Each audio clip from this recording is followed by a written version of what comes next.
She always said he was like a brother. Whenever I brought up his name, she'd just laugh it off, roll her eyes, and say, "You're being ridiculous. He's family," and I believed her. I mean, we'd been married long enough that trust felt like breathing. It was just automatic. The party was loud, the music was thumping, and everyone was having a good time, maybe drinking a little too much. I had to step outside to take a quick call, gone for maybe 5 minutes, tops, but when I came back in, I saw them. She was sitting on his lap, and not in an awkward, accidental way.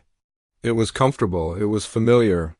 She was laughing with her head tilted back while his hands were resting on her waist, somewhere they just didn't belong. People around them were pretending not to see it. Some were smiling, some were quickly looking away. But I just stood there, frozen. The drink in my hand was getting warm, and I was just watching my wife completely forget that I even existed. Someone next to me whispered, "Wow, they're really close, huh?" Close, that's one word for it. When she finally saw me standing there, her smile just vanished.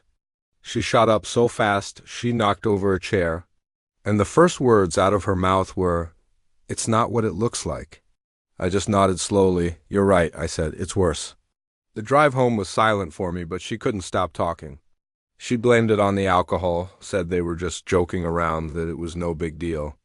"He's like a brother, you know that?" she kept repeating. I didn't say a word. I didn't argue.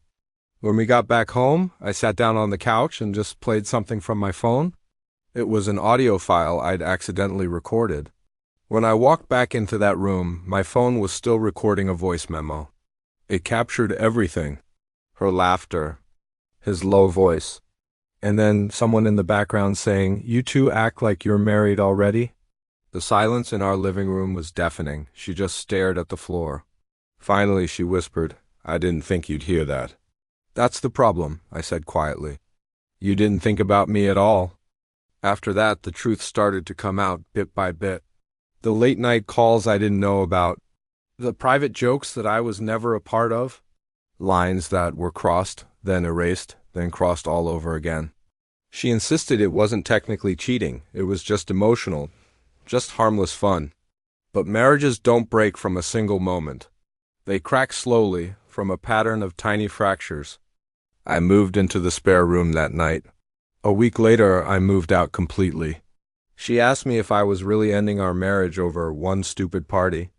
"No," I told her. "I am ending it because you made me the only person at that party who was unfamily. I don't hate her. I don't even hate him." But I learned a very hard lesson that day. When someone has to keep telling you that a person is like a brother or like a sister, it's usually because they're trying to convince themselves, just as much as they're trying to convince you. And once you see the truth sitting right there in front of you, you can never unsee it. Thanks for listening to my story.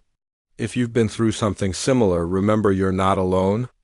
Don't forget to like and subscribe for more content. See you next time.